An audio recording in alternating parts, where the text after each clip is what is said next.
What does it take to push a generation over the edge? In Nepal, it wasn't a war, a natural disaster, or even an economic collapse. It was something much more subtle yet deeply invasive, a social media ban. The government, in its pursuit of bureaucracy and control, tried to silence the internet. But in doing so, they inadvertently handed a megaphone to the angriest, most digitally connected generation in the country. Within hours, the silence of apps became the loudest call to action imaginable. This is the story of how a simple digital blackout sparked a fire that not only lit up the streets but shook the foundations of government authority.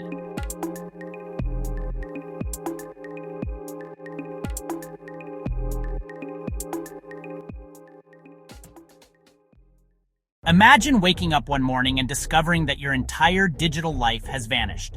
No Facebook, no Instagram, no WhatsApp, no X. For 14.3 million Nepalis, this was no hypothetical scenario. It became reality on September 4th, 2025. The government ordered an immediate shutdown of 26 of the world's biggest social media platforms. Officially, it was about a digital service tax. Tech companies allegedly failed to comply with new regulations. But to millions of young users, it felt far less like bureaucracy and far more like an act of aggression. The suddenness was jarring. Overnight, connections to friends, family, work, and news vanished. Gen Z in Nepal, a generation whose identity is intertwined with digital life, felt an existential shock. This was not merely entertainment. These platforms were their lifelines, their voices, their tools for economic survival and political expression. The government flipped a switch, but it underestimated the consequence. The digital lifeblood of a generation had just been severed.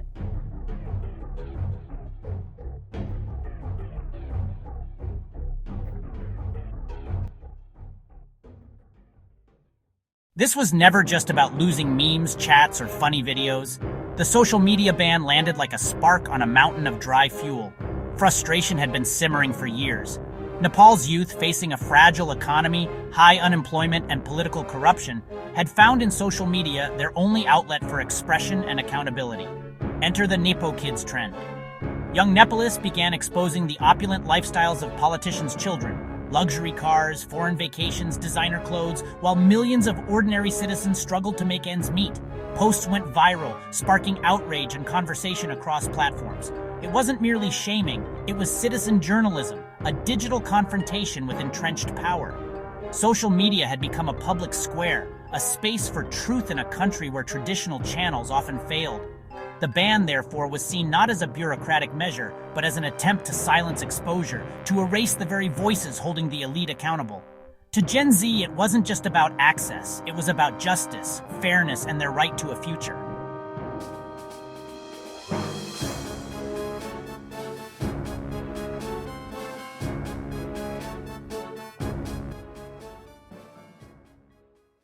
Beyond activism, social media was a cornerstone of Nepal's modern economy. For countless young people, these platforms were workplaces. Content creators, influencers, small business owners, and tour operators depended entirely on social media to survive.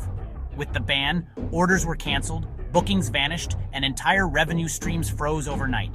A tour operator in Kathmandu described it as a nightmare-like situation.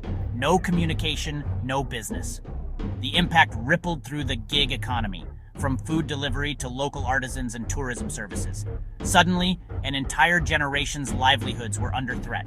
The shutdown amplified frustration, combining political outrage with economic desperation. The streets were about to see a wave of protest powered not only by idealism, but by survival.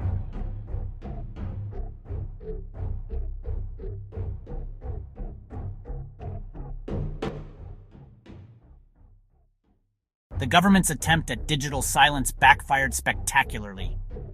On September 8th, just 4 days after the ban, what began as a Gen Z protest online transformed into a nationwide uprising. Thousands of young people poured into the streets of Kathmandu and other cities, many still in their school uniforms, armed with nothing but signs reading, "Shut down corruption, not social media." VPNs became their tools, whispered strategies their secret weapons. Online plans translated into real-world coordination. But protests escalated quickly. Security barricades were breached, tear gas was deployed, and water cannons roared. Violence erupted, government buildings vandalized, and tragically, live ammunition led to at least 72 deaths and over 1,000 injuries. Each casualty only fueled the fury. The government had unwittingly created martyrs.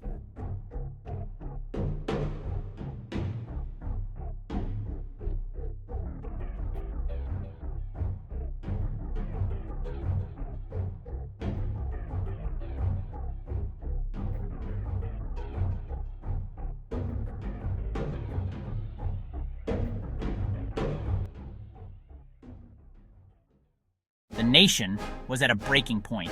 The economy stalled, the streets overflowed with demonstrators, and the government's legitimacy crumbled.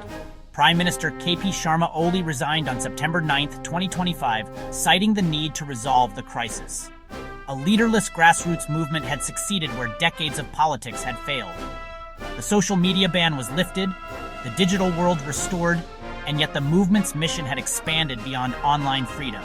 It became a call for systemic political reform.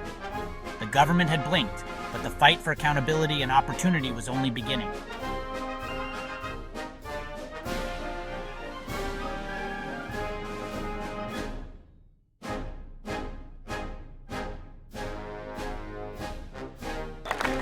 Hello, lovely rebels, and welcome back to Stonewall.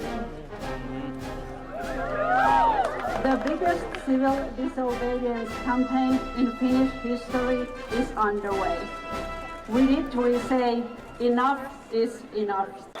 Nepal's September 2025 events were more than riots. They were a generational reckoning. Digital rights and human rights had merged into a single battlefront. Social media, underestimated as a frivolous distraction, had proven to be a lifeline for economic survival, activism, and civic engagement. Comparisons are being drawn with youth-led uprisings across South Asia, from Sri Lanka to Bangladesh, where digital natives confront entrenched power structures. Gen Z in Nepal demonstrated a political fluency, using both online and offline tools to shift the balance of power. The Prime Minister is gone, the internet is back, but systemic challenges like corruption and youth unemployment remain. The embers of revolution still glow. Was this moment of rage fleeting or the spark of lasting change? The world is watching, and a generation has declared, "We will not be silenced." Subscribe and ring the notification bell to follow global shifts like this one.